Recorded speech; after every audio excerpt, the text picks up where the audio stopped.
ഇന്ത്യയിലെ ആദ്യമായി 3G service ആരംഭിച്ച നഗരം ന്യൂഡൽഹി. ഇന്ത്യയിൽ ആദ്യമായി 4G സർവീസ് ആരംഭിച്ച നഗരം കൊൽക്കത്ത. കേരളത്തിൽ ആദ്യമായി 4G നിലവിൽ വന്ന നഗരം കൊച്ചി. കേരളത്തിലെ ആദ്യ 3G സർവീസ് ആരംഭിച്ച ജില്ല കോഴിക്കോട്.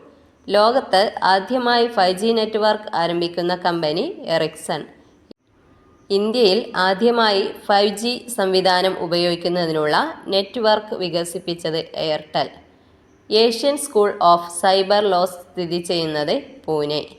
ആദ്യ കമ്പ്യൂട്ടർ ആനിമേഷൻ ന്യൂസ് റീഡർ അനനോവ റഷ്യയിലാണ്. ആദ്യ ബൂട്ട് സെക്ടർ വൈറസ് ബ്രെയിൻ. ഹാക്കിങ്ങിനെ കുറിച്ചുള്ള ആദ്യ പുസ്തകം 2600. 2600 എന്ന പുസ്തകം രചിച്ചത് ഇമാനുവൽ ഗോൾഡ് സ്റ്റീൻ. എല്ലാം ഇമ്പോർട്ടൻറ്റ് ക്വസ്റ്റ്യൻ ആണ്. Thank you.